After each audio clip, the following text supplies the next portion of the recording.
하나님의 말씀은 신약 성경에서 히브리서 11장을 찾으시기 바랍니다. 히브리서 11장.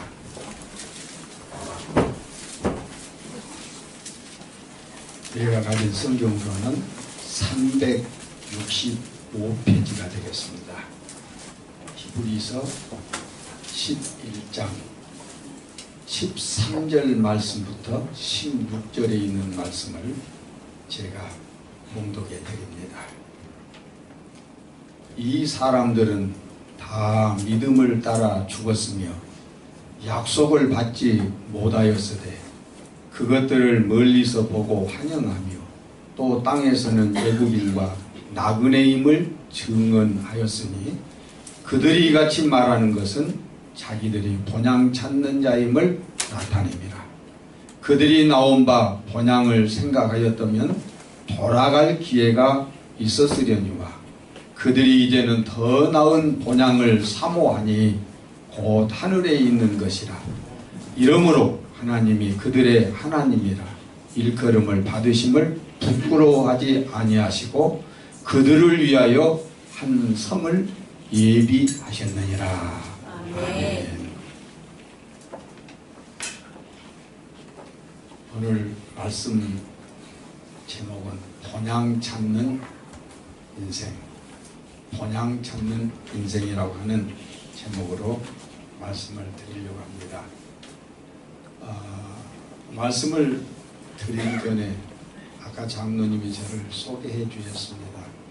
그러나 저분은 어떤 분일까 좀 더 궁금한 점이 있을 거예요. 처음 만나면 전양반은 어디서 살았고 전양반은 나이는 몇 살이나 먹었으며 전양반은 지금 뭘 하는 사람일까? 이게 보통 사람 마음에 궁금한 점 아닙니까?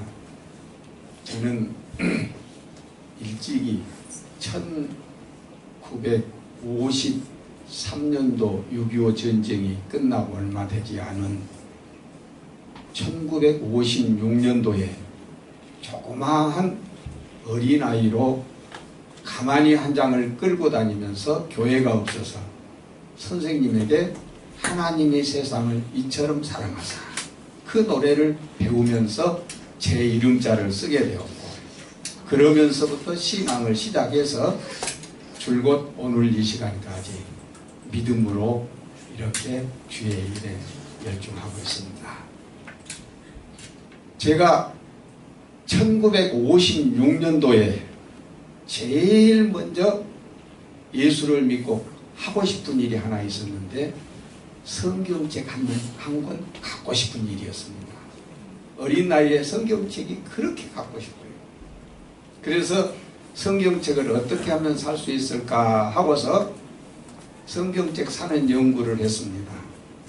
먼저 보리밭에 가서 보리삭을 주워서 절구에 그것을 빻아서 말려가지고 7대를 준비해서 그것을 40리 밖에 읍내장으로 팔러 갑니다. 성경책 사러 가는데 그 보리 7대를 이 어깨에다가 메고 가다가 도랑 조그마한 개울물 도랑을 건너다가 거기다 풍덩 빠뜨려 버렸어요. 실수해가지고.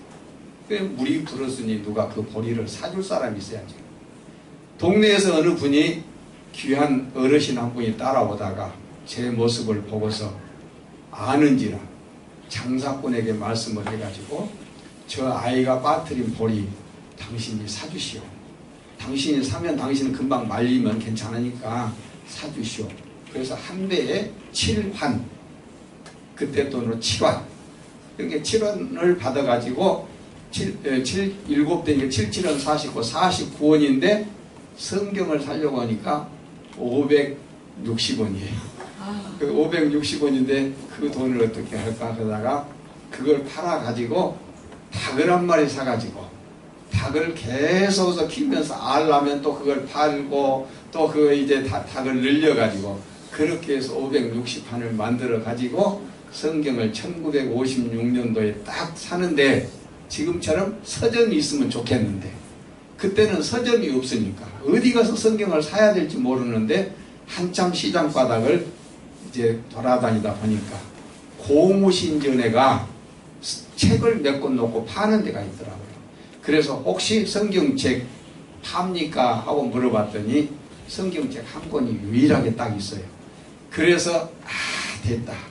그 성경책을 사가지고 너무너무 좋아가지고 그냥 얼굴에다 비비고 또 가슴에다 안고 몸을 흔들면서 어찌할 바를 몰라 감사하면서 돌아와서 집에 와가지고 40일을 다시 걸어와가지고 딱 펴서 읽었는데, 그때 그 읽은 성경이 무슨 구절이 나오느냐 그러면은 바로 이런 성경 구절이었어요.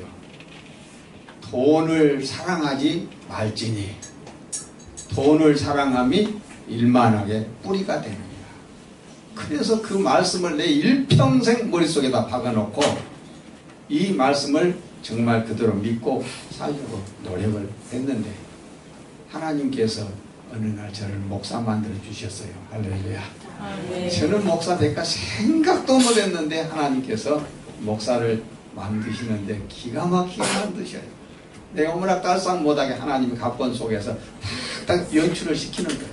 그래서 목사가 돼가지고 45년간 목회를 하고 최종 마지막 교회에서 30년 시무하다가 3년 전에 은퇴를 하고 강주로 와서 지금은 강주 신일교회, 지금은 합동을 해서 한 달 전에 합동을 해서 강주 중앙교회라고 그 이름을 바꿨습니다. 그런데 그 신일교회로 와서 3년째 봉사하면서 협동 목사로 봉사하면서 그래도 은퇴하고도 하나님은 나를 버리지 않고 심심치 않게 헌신 예배며 각종 목회자가 비는 곳에 이렇게 파송을 해가지고 28번, 오늘이 28번째 은퇴하고 지금 다른 교회에 나와서 말씀을 전하고 있습니다.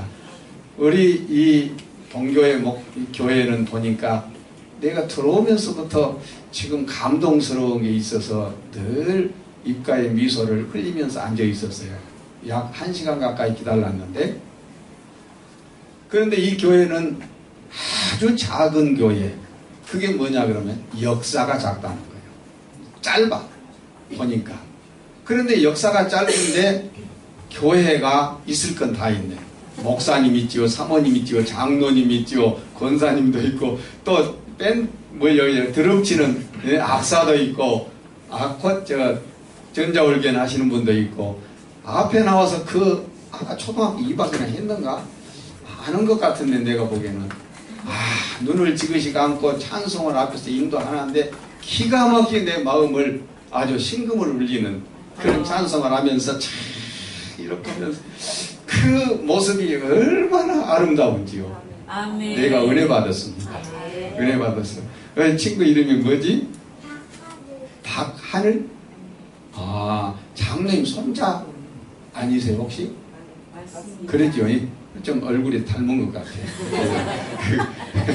그렇게 믿음으로 살면 이렇게 멋진 생명들이 후손 가운데 태어나요. 여러분 오늘 말씀에 집중해서 듣고 정말로 여러분의 후손 가운데서 저런 멋진 인물들이 하늘의 별수처럼 쏟아져 나올 수 있기를 축원합니다. 아멘. 저는 예수 믿고 제일 좋은 게 뭐가 그렇게 좋냐면 천국 이야기를 저한테 들었어요. 근데 그 천국 이야기만 들으면 밥을 안 먹어도 배가 부르고, 천국 이야기만 들으면 추워도 더워도 관계없이 너무너무 교회가 좋은 거예요. 그래서 저는 어렸을 때 교회를, 물론 주일학교는 가지만은 주일학교 말고 그 외에 수요일 밤이라든가 또 주일 밤이라든가 주일 낮에 이런 때 어른들이 예배 드리면 그 속에 들어가고 싶은 생각이 너무 정말 그리워요. 그 속에 나도 한번 낄 수 있었으면 좋겠다.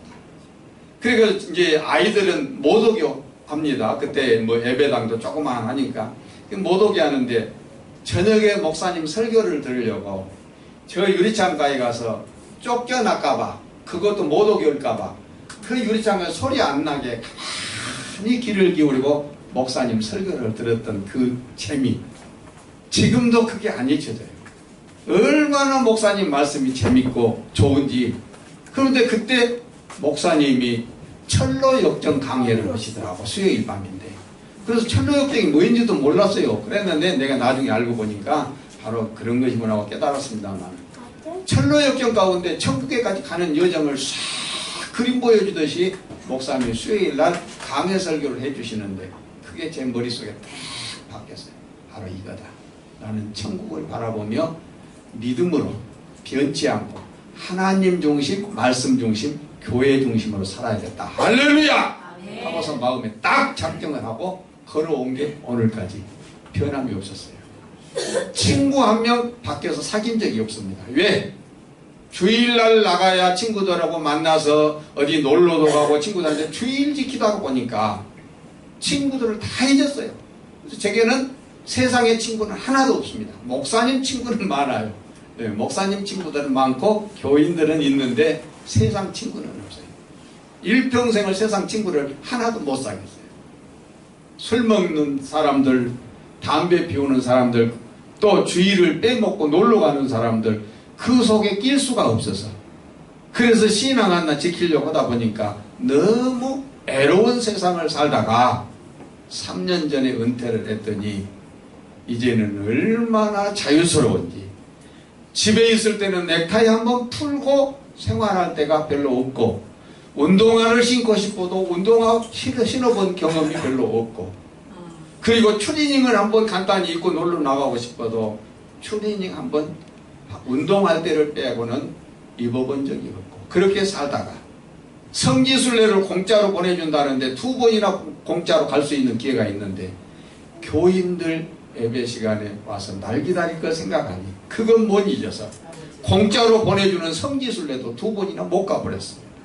그래서 못난 사람으로 찌질이 정말 모질이처럼 살다가 이제야 넥타이 풀고 운동화도 신어보고 또 내가 바둑도 두어보고 은퇴하신 목사님들하고 바둑도 뛰어봐요.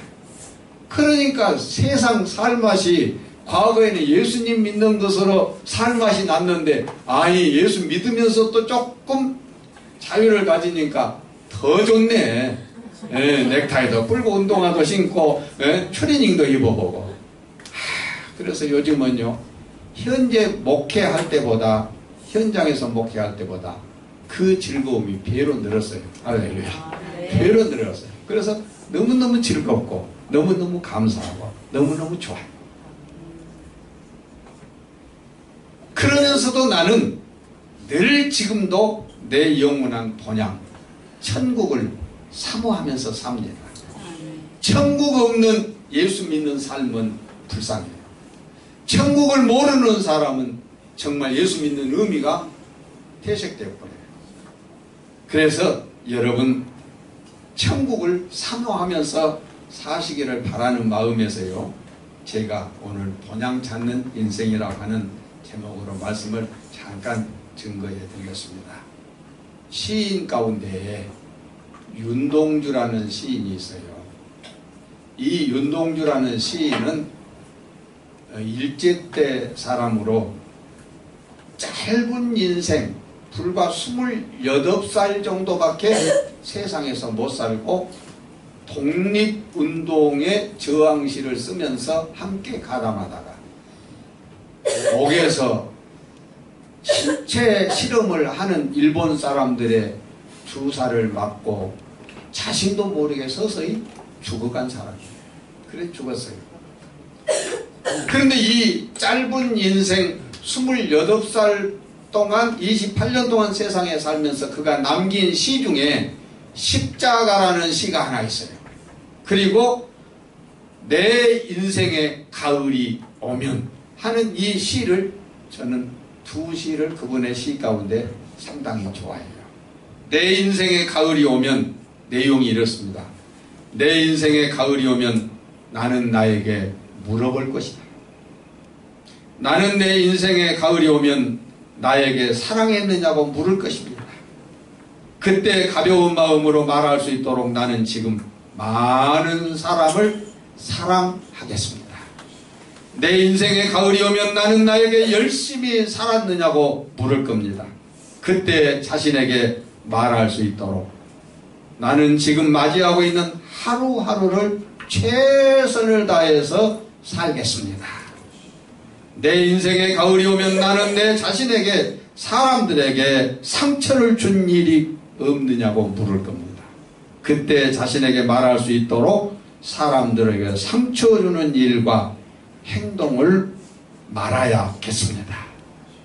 내 인생의 가을이 오면 나는 나에게 삶이 아름다웠느냐고 물을 겁니다.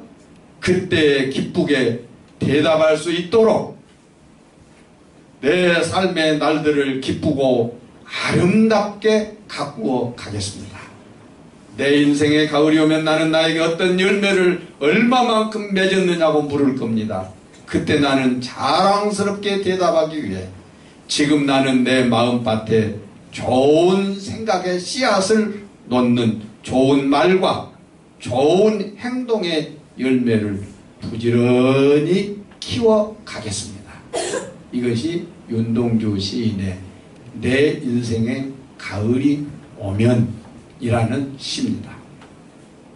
나는 이 시를 접하면서요 어떤 생각을 했냐면 윤동주라는 분이 근처에서 가까이 지켜본 분은 아니지만 그러나 여러 문헌을 통해서 이 시를 접하면서 이분도 예수님을 믿었는지 안 믿었는지는 모르지만은 은연중에 자기가 하나님 앞에 설 것과 하나님 앞에 서면 하나님이 어떻게 살았느냐고 물을 것을 그는 알고 있었구나.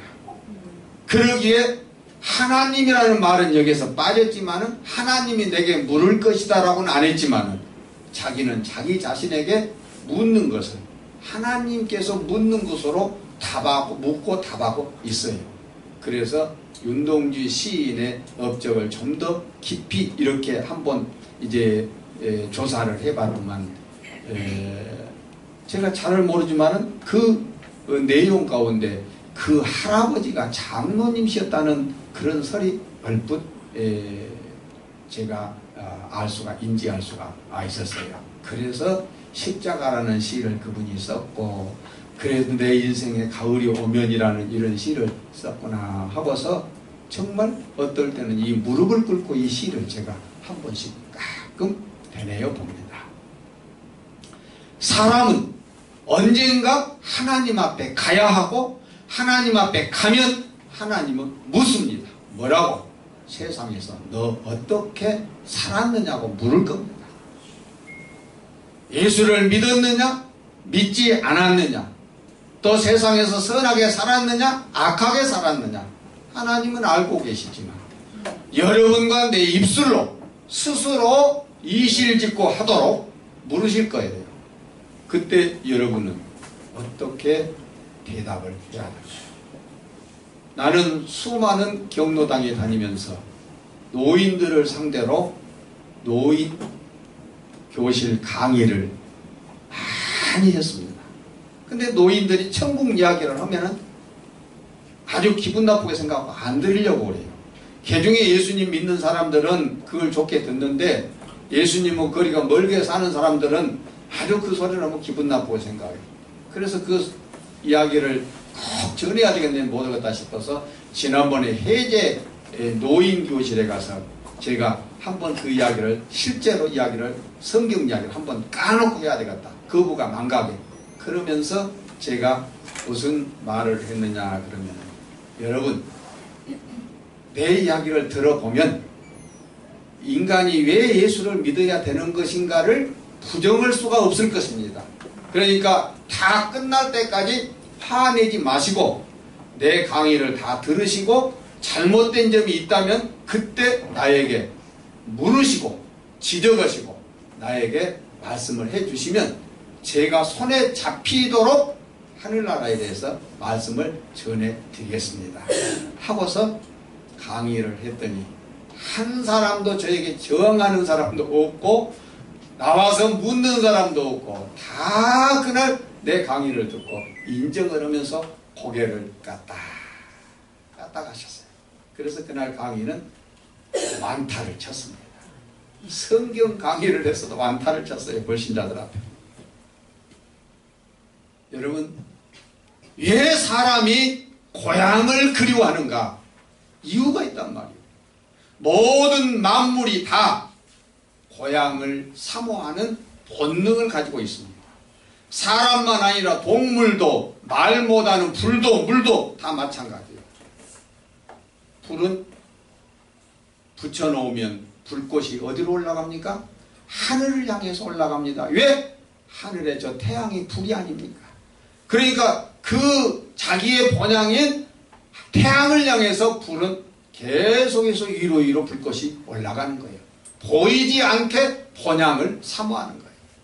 물은 흐르고 흘러서 가정수돗물이 조그마한 이제 하수구를 타고 하수구의 물이 하천을 건너서 그 하천에 있는 물들이 모아져서 냇물로 시냇물이 모아져서 어디로 간가요? 바다로. 그의 기원은 바다이니까. 그래서 자기의 본능적으로 물은 하늘로 올라가는 게 아니라 바다로 흘러가요. 그렇지 않습니까? 그렇죠? 바다로 흘러가요. 물이 바다로 안 가고 어디 딴 데로 가는데 보았으면 한번 말씀해 보세요. 그런데 이 물이나 불만 아니라 영리하기로 유명한 동물이 있어요. 무엇이요? 여우. 여우를 시골말로 저 여시. 여시 중에도 더 똑똑한 여시는 백여시. 더 똑똑한 건 둔갑한 여시.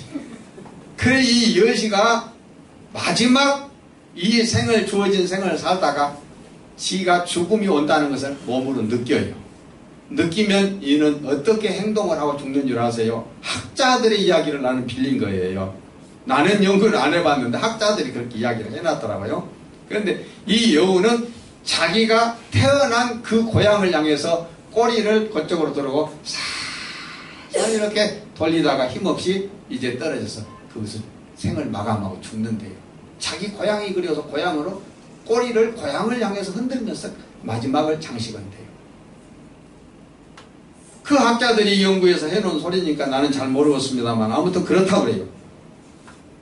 코끼리. 이 지구상에서 덩치가 참 큰 동물이죠. 근데 이 코끼리도요. 죽을 때가 되면은 반드시 자기 머릿속에 안 잊고 기억하는 것이 하나 있다고 합니다. 그게 뭐냐?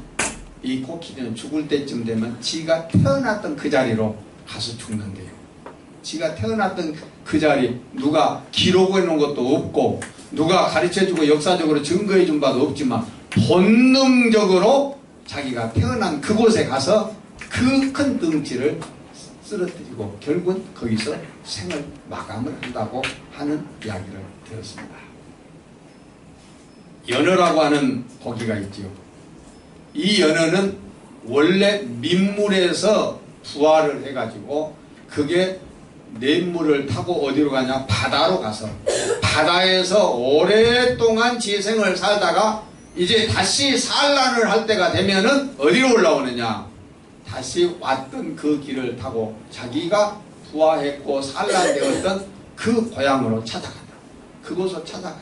그래 거기를 찾아가려고 연어들이 대이 뚝 제방을 넘고 그 낙차의 물을 이제 피해서 그 가는 모습들 텔레비전에서 저는 그거 여러 번 봤어요. 그런데 그렇게 가다가 사람들한테 잡히기도 하고 그렇게 가다가 곰이 잡아서 그냥 찢어 먹는데도 봤고 텔레비전을 보니까 그러더라고요. 그래 가가지고 거기서 부화를 하고 산란해서 새끼들이 부화를 할지 이제 부화를 되면은 자기 몸을 그네들의 먹잇감으로 어린 치어들의 먹잇감으로 다 내어주면서 자기 고향에서 자기가 태어난 그곳에서 생을 마감하고 죽는다고 합니다. 참으로 신기한 일입니다. 거북이는 어디에서 부화를 하느냐? 거북이들이 대체적으로 텔레비전 보면은 육지로 올라와 가지고 모래를 타고 그 어미가 거기다 알을 낳고 이렇게 묻는 모습을 볼 수 있어요. 그래서 그 육지에서 태어납니다. 그래가지고 이 부화가 바로 되면은 이 거북이는 잽싸게 또 막 그 작은 네 발을 움직여가 어디로 가요? 바다로 가요.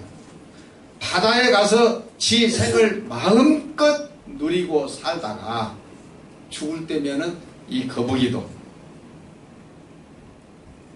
어디로 오느냐? 자기 고향으로 와서 죽는다고 그럽니다.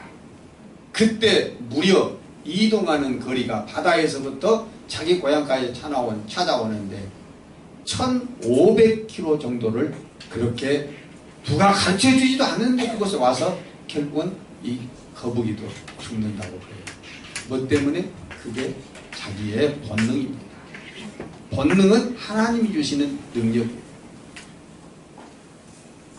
북극제비라는 갈매기, 이 갈매기도 고향에 가서 죽는데 자기가 태어난 고향이 어디라고 가르쳐준 바 없고 누가 기록해놓은 역사도 없고 유치원도 다닌 바가 없지만은 이 북극 갈매기도 날고 나는데 얼마를 날라서 자기 고향으로 찾아가느냐면 78,000km를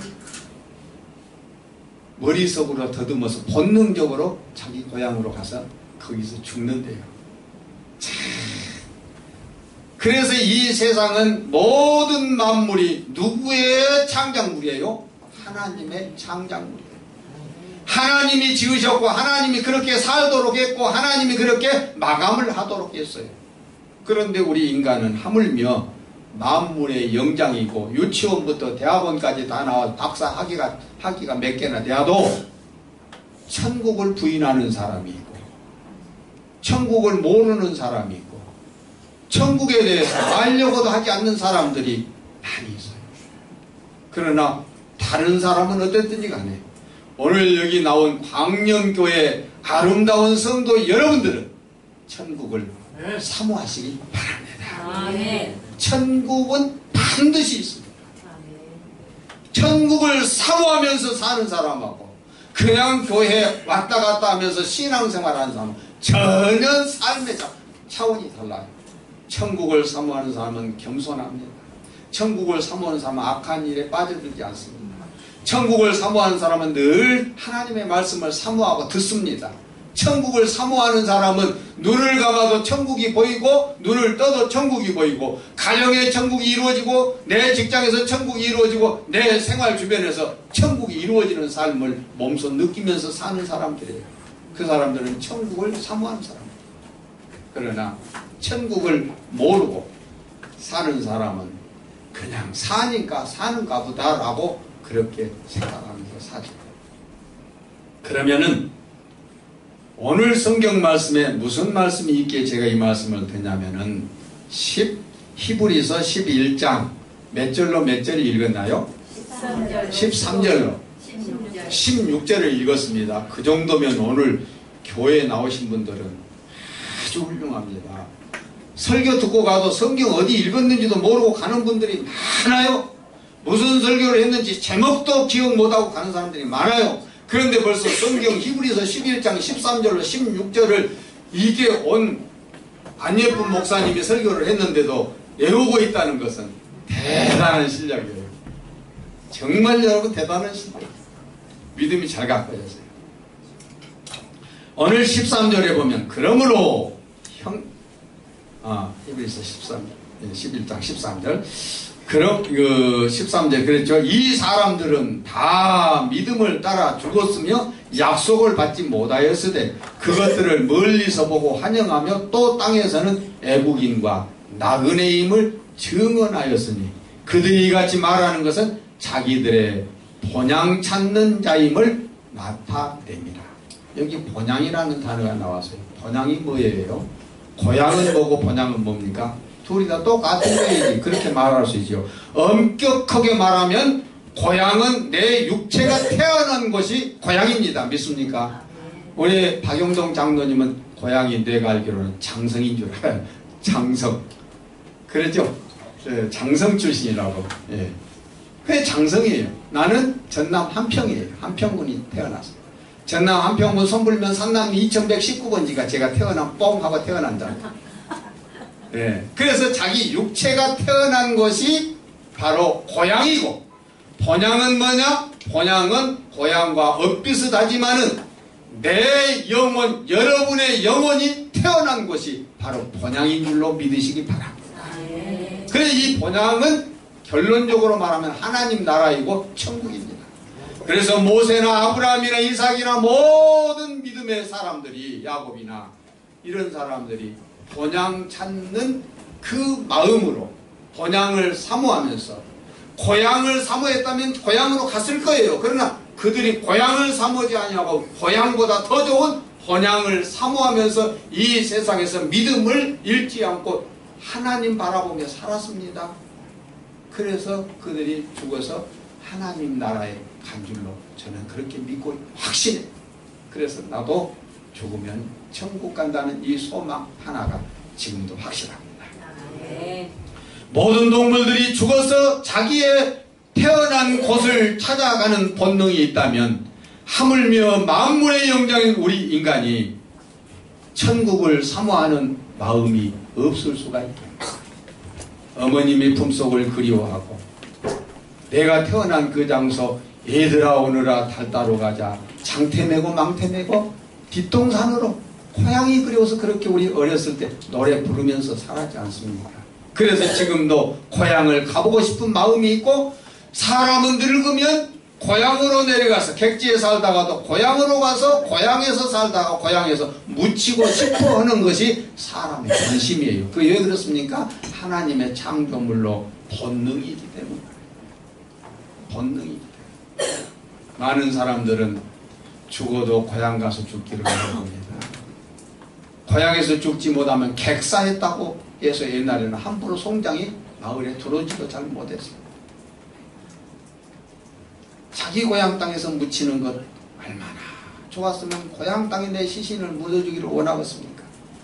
그런데 요즘은요, 고향 땅에 가서 묻히고 싶어도 지들이 같이 살았던 동네지만은 낯설고 물선 그 지역이 아니지만은, 그러나 사람들은 그 동네에 시체가 들어오면 우리 안에 연구차, 우리 마을에 연구차가 들어올 수 없다고 마을 여구에 딱 써놓고 막고 있어요.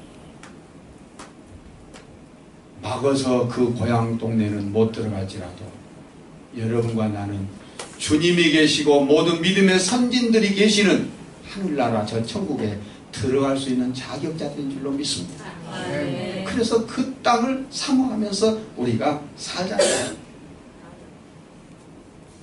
그런데 이 땅을 가려면, 고향 땅을, 본향 땅을 가려면 어떻게 해야 되느냐? 다른 것 없습니다. 준비가 필요합니다. 뭐가 필요하다고요? 준비가 필요해요. 여러분, 고향을 가장 많이 찾는, 이동하는 시간이 언제인 줄 아세요? 추석 무렵 전후를 해서 고향 찾는 이동 행렬이 가장 많습니다. 마찬가지로 우리 인생도 객지에 살고 또 이 세상에서 취해서 살 때는 고향이 잘 모르지만, 우리의 죽음이 한 발자국 한 발자국 가까워서 내 인생의 가을이 오면, 그리고 거기에서 생각하는 것이 언젠가는데 본향을 사모하는 마음이 그때 발동하는 거예요. 그래서 그때 누가 말하지 않았지만 자기 고향에 가서 살다가 자기 고향 땅에서 묻히고 싶어하는 것이 사람들의 마음인 거예요. 그런데 추석에도 고향 갈 때는 뭐가 필요합니까? 준비가 필요한데, 뭔 준비가 필요하냐? 첫째, 차표가 필요해요. 지금은 자가용으로 따르륵 하고 가지만은, 전에는 기차를 타거나 버스를 타지 않으면 고향 땅에 갈 수가 없어요. 그래서 그 차표 하나 한 장 구하려고 얼마나 많은 사람들이 길게 줄을 늘어섰던 거 여러분 기억하시죠? 서울역 광장이 늘어선 그 행렬들. 우리가 하나님의 나라에 가는데도 마찬가지입니다. 뭐가 필요하느냐? 우리에게도 차표가 필요합니다. 그 차표는 뭐냐? 우리의 영원한 본향을 가는 데는 우리의 차표는 믿음의 증표인 줄로 믿으시기 바랍니다. 아멘. 믿음이라는 거 그거 하나 있어야 하나님의 나라 갈 수 있어요. 그 차표 없으면은 갈 수가 없습니다. 저는 어린아이들이 부르는 어렸을 때의 노래를 기억하는 거 있는데, 돈으로도 못 가요 하나님 나라, 힘으로도 못 가요 하나님 나라, 거듭나면 가는 나라 하나님 나라,